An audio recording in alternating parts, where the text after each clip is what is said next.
उत्तर प्रदेश में विधानसभा चुनाव से पहले एसआईआर प्रक्रिया चल रही है, जिसे लेकर चुनाव आयोग घिर गया है।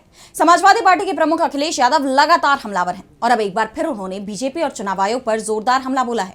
अखिलेश ने चुनाव आयोग को बीजेपी का सहयोगी दल बताया है। इसके अलावा और भी कई मुद्दों पर सरकार को घेर लिया है। तो क्या कुछ कहा अखिलेश ने, जानेंगे इस रिपोर्ट में।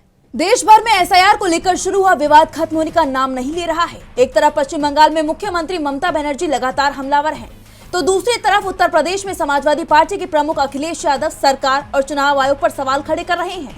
और अब अखिलेश यादव ने एसआईआर को देश का सबसे बड़ा मुद्दा बताया है। उन्होंने प्रेस कॉन्फ्रेंस कर बीजेपी और चुनाव आयोग को आड़े हाथों लिया और आरोप लगाया कि बीजेपी की टीमें जमीन पर जाकर चुनाव आयोग के साथ मिलकर काम कर रही हैं और चुनावी प्रक्रिया में गड़बड़ी करने की कोशिश की जा रही है।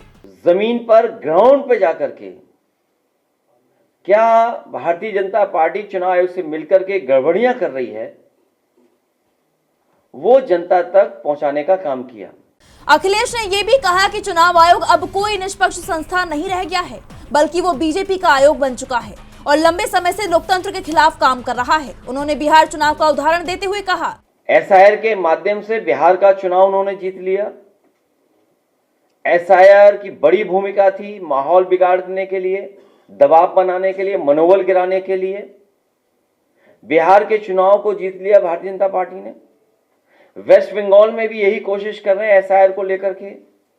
वहां की सरकार लगातार, वहां की मुख्यमंत्री लगातार इस बात को कह रहे हैं कि चुनाव आयोग भारतीय जनता पार्टी का आयोग बन गया है और उन्हें मजबूरी में भारतीय जनता पार्टी के काली करतूतों के खिलाफ काला कोट पहनना पड़ा।